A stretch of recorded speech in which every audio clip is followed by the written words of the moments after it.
صلوا عليه أفضل صلاة، صلوا يزيد الشوق صلاة، ده حبيبي بيرد السلام والمولى بيزيد الصلاة. صلوا عليه أفضل صلاة، صلوا يزيد الشوق صلاة، ده حبيبي بيرد السلام والمولى بيزيد الصلاة.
Jadi silakan sesuai kelompoknya masing-masing. Baik, anak-anak ibu sekalian, sekarang sudah berisi kelompok masing-masing. Berapa? Kelompok. Di kelompok. Ada 4 kelompok. Jadi kelompok 1 membahas tentang makanan halal. Kelompok 2 membahas tentang makanan haram. Kelompok 3 membahas tentang minuman halal. Minuman halal dan minuman haram. Kemudian kelompok 4 membahas tentang manfaat mengkonsumsi makanan dan minuman halal. Oke, paham? Paham? Silahkan berdiskusi dengan kelompoknya, dibaca bukunya tentang pembahasan tersebut. Ibu kasih waktu selama 5 menit. Oke. Baik, 5 menit sudah berlalu. Sekarang kita mempresentasikan aktivitas. Kita mulai dari kelompok 1. Silakan. Laki-laki yang satu untuk maju ke depan membacakan hasil diskusinya.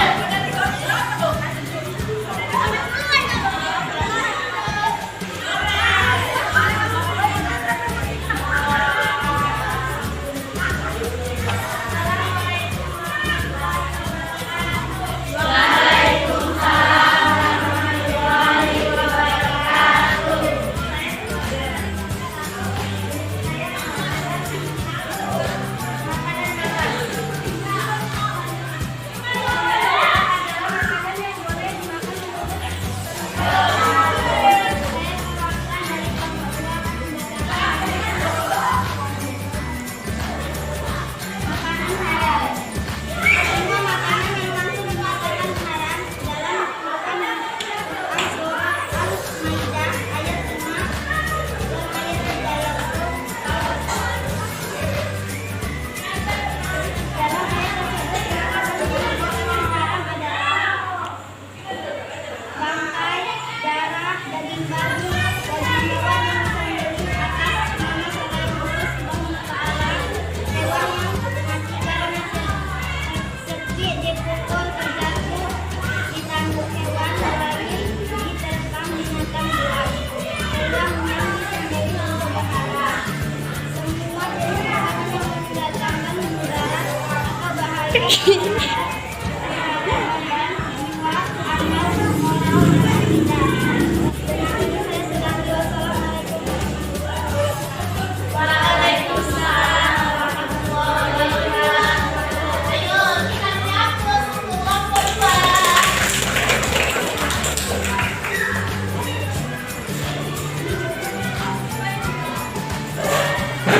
Oke, selanjutnya kelompok 3. Silakan maju.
sejenisnya itu memang haram.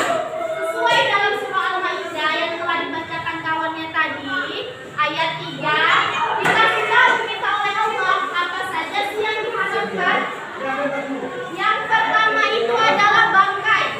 Ingat ya, bangkai. Kemudian ada dia darah. Darah haram. Kemudian yang ketiga ada daging babi.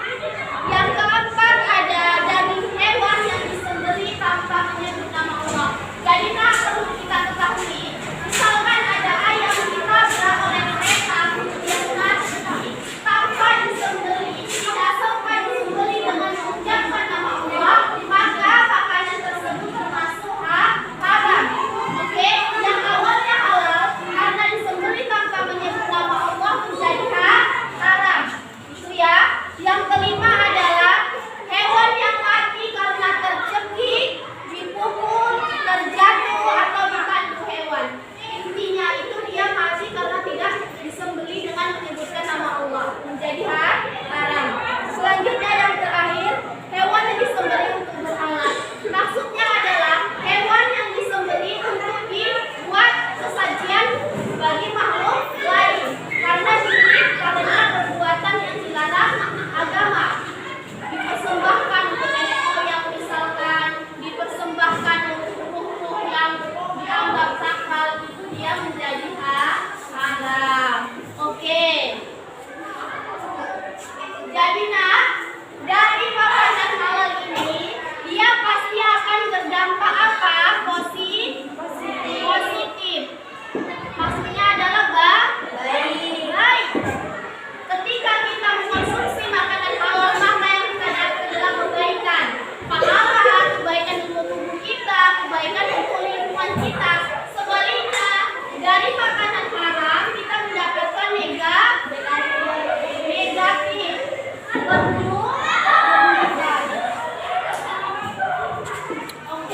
Keburukan.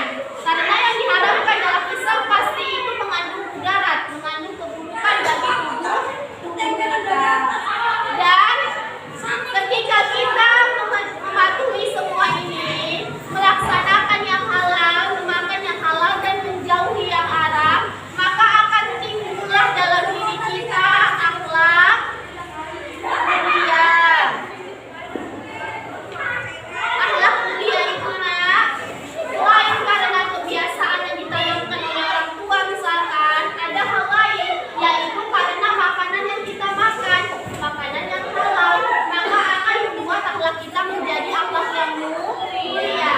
Oke, paham? Paham. Sampai di sini ada yang ingin bertanya? Ya, silakan.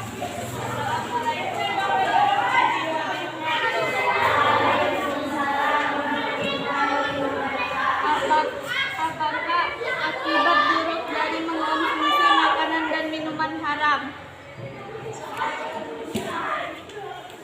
Oke, pertanyaannya tadi akibat buruk dari mengkonsumsi makanan haram. Yang pertama, amal ibadahnya tidak diterima oleh Allah Subhanahu wa Ta'ala. Karena apa? Karena dia melakukan yang diharamkan Allah, melaksanakan yang dilarang. Maka dari itu amal ibadahnya itu sulit diterima oleh Allah Subhanahu. Yang kedua adalah bisa merusak jiwa kita, bisa merusak jiwa dan tubuh, ya. Kemudian yang ketiga, dapat